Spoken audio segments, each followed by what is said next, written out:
I heard a loud voice from the temple saying to the 7 angels, "Go and pour out the 7 bowls of the wrath of Elohim into the earth."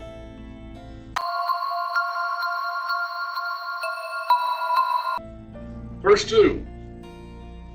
And the first angel went and poured out his bowl into the earth, and it became a loathsome and malignant sore upon the men who had the mark of the beast and who worshipped his image. The question is, what do the swords represent?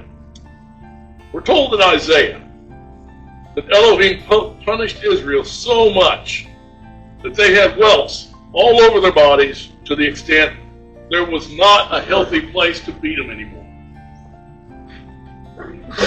That's in Isaiah 1.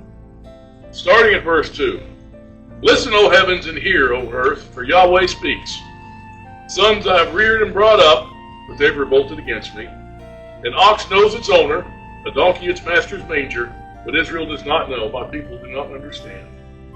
Alas, sinful nation, people weighed down with iniquity, offspring of evildoers, sons who act corruptly. They've abandoned Yahweh, they've despised the Holy One of Israel, they've turned away from him. Where will you be stricken again as we continue in your rebellion? The whole head is sick, the whole heart is faint. From the sole of the foot even to the head, there's nothing sound in it, only bruises, welts, and raw wounds. Not pressed out or bandaged, or softened with oil. See, Elohim says, you guys, I've beat you so many times, there's no place to beat you anymore. And you're still not doing it. But that's the case with the Muslim Empire. What have they been struck with? War, famine, poverty, and destitution. That's Islam. You remember that, though, about 200 years ago when they repented? No, I don't either. It never happened. They never repented. So what's left for Elohim to do in the way of chastening? How do you chasten people that have famine, poverty, heat coming down, living in the desert, war continually? What else can you do to them?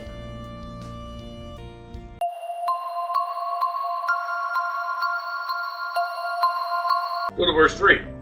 The second angel poured out his bowl into the sea, and it became blood like that of a dead man. Every living thing in the sea died.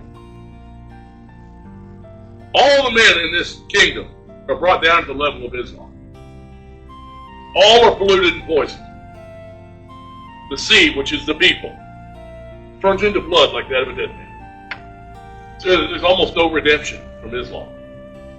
I'm not saying I can make that as a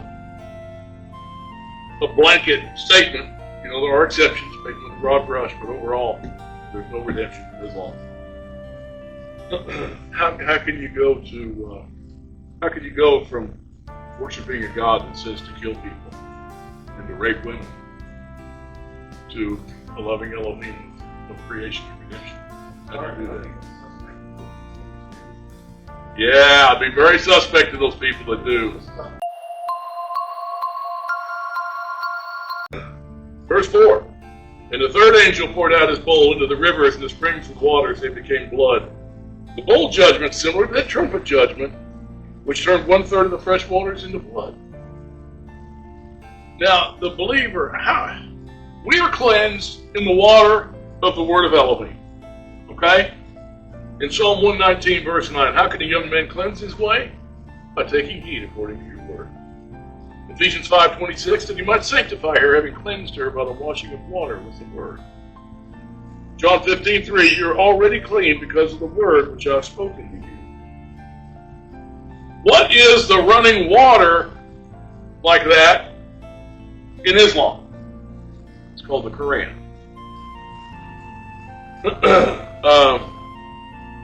There's no redemption to those who follow Islam. Now, the Roman Empire brought Christianity, which was wormwood, which poisoned many of the people. In Revelation 8, verses 10 and 11, the third angel sounded, a great star fell from heaven, burning like a torch. It fell on 1/3 of the waters, springs of the waters. The name of the star is called wormwood, and 1/3 of the waters became wormwood. Many men died from the waters because they were made bitter. We're not going to go through the scriptural proof as to what wormwood was. To suffice it to say that wormwood is the belief that I follow my own heart rather than the commandments of Elohim. It says in there, at least 3 or 4 times. Okay, that's Christianity. As far as population goes, how much of the world is Christian or claims to be Christian? About a third? All right. It is a third, almost exactly a third. Islam being about fourth, by the way. It says many people were poisoned with the wormwood. But this time, the third angel poured out his bowl into the rivers and springs of waters, and they became blood. All the drinking water of the people of the Muslim Empire is poison. It doesn't lead many to destruction, it leads all to destruction, is what it does. Verses 5 through 7. And I heard the angel of the water saying, Righteous are you, who is and who was, O Holy One, because you did judge these things. For they poured out the blood of saints and prophets, and you have given them blood to drink. They deserve it. And I heard the altar saying, O Adonai Yahweh, the Almighty, true and righteous are your judgments. The Muslim Empire has slain many saints and many innocent people for hundreds and hundreds and hundreds of years. As we discussed in chapter 6, history has documented Islam has murdered over 719 million people. That's been documented in history that were non-Muslim due to jihad.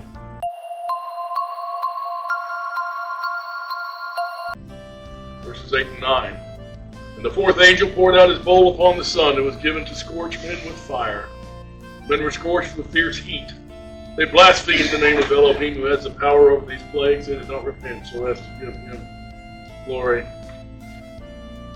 The Tanakh speaks of Israel being scorched with the heat of the judgment of Elohim, and they would not repent. That's in Isaiah 42, verses 24 and 25.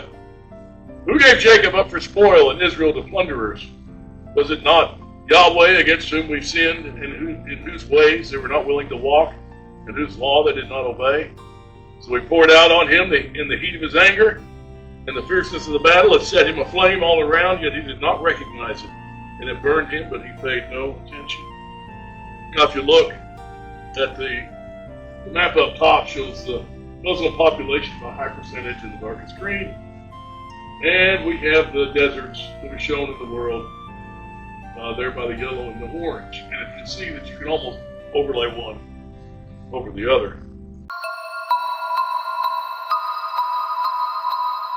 Verses 10 and 11. And the fifth angel poured out his bowl on the throne of the beast, and his kingdom became darkened, and they gnawed their tongues because of pain. And they blasphemed the Elohim of heaven because of their pains and their sores. They did not repent of their deeds. This judgment's one that caused them so much pain that they gnaw on their tongues. It's similar to the pain they felt during the European colonization of the 18 and 1900s. It's described in Revelation 9, verses 5 and 6. And they were not permitted to kill anyone but to torment for 5 months. And their torment was like the torment of a scorpion when it stings a man. And in those days, men will seek death and will not find it. They'll long to die, and death flees from them. Now, how do you think when the Europeans colonized Africa and the Middle East, how do you think the Muslims felt about that? It's kind of amazing that they didn't fight. They just ran away. It tormented them is what it did. And we read here again in verses 10 and 11 of Revelation 16. The fifth angel poured out his bowl on the throne of the beast, and his kingdom became darkened. They gnawed their tongues because of the pain, and blasphemed the Elohim of heaven. Who'd they blame? Christianity. Because of their pains and their sores, they did not repent of their deeds.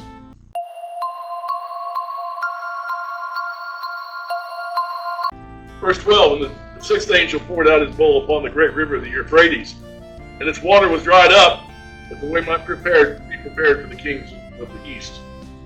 Now, you got to look at this. It's symbolic. It doesn't really mean necessarily that the Euphrates is going to dry up. But it drying up is symbolic of Elohim judging Babylon. Look at Jeremiah 50, starting at verse 35. A sword against the Chaldeans, declares Yahweh, and against the inhabitants of Babylon, and against her officials and her wise men. A sword against the oracle priests, and they'll become fools. A sword against her mighty men, and they'll be shattered.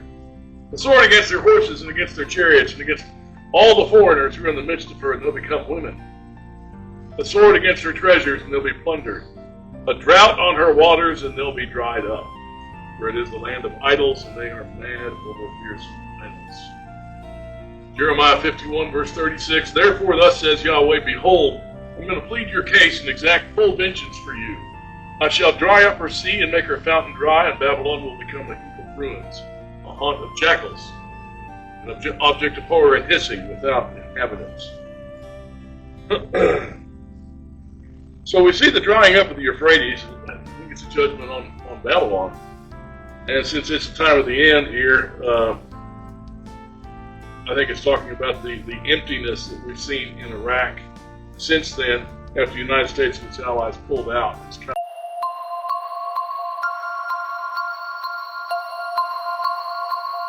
of verses 17 and 18. The seventh angel poured out his bowl upon the air. A loud voice came out of the temple from the throne saying, It's done. There were flashes of lightning and sounds and peals of thunder. There was a great earthquake, such as there had not been since man came to be upon the earth.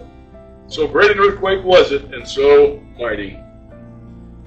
Well, so far the bowl's been poured out on the affected areas, whether it be the earth, the sea, the rivers, the sun, throne of the beast, the Euphrates River, now in the air. This bowl brings the kingdom of heaven to the earth. We've seen the flashes of lightning, peals of thunder whenever there's going to be a message telling of the last days, and that's what's happening here, the telling of the very end. A great earthquake. Now, I've been telling you that this is all symbolic. I think Revelation is all symbolic. It probably is. But it says there's going to be a great earthquake such as had not been seen ever. But when we're told, though, when Yeshua comes, where's he going to land? It's Mount of Olives, and what's going to happen? Huge earthquake. So that may be describing this, and it could be somewhat in a literal sense. In Zechariah 14, the first 5 verses talk about this. Behold, the day is coming for Yahweh, when the spoil taken from you will be divided among you. I will gather all the nations against Jerusalem to battle. The city will be captured, the houses plundered, the women ravished, and half the cities exiled. But the rest of the people will not be cut off from the city. Then Yahweh will go forth and fight against those nations as when he fights on the day of battle. That's what we're talking about. On that day his feet will stand on the Mount of Olives, which is in front of Jerusalem on the east. And the Mount of Olives will be split in its middle from east to west by a very large valley, so that half the mountain will move toward the north, other half toward the south. You'll flee by the valley of my mountains, for the valley of the mountains will reach to Azel. Yes, you'll flee just as you fled before the earthquake in the days of Uzziah, king of Judah. Then Yahweh, my Elohim, will come, and all the holy saints, the holy ones with him. And that's why I say this is at the resurrection. But his return will be the resurrection. He'll be coming down. We'll resurrect, meet him in the air, and come down on the Mount of Olives with him.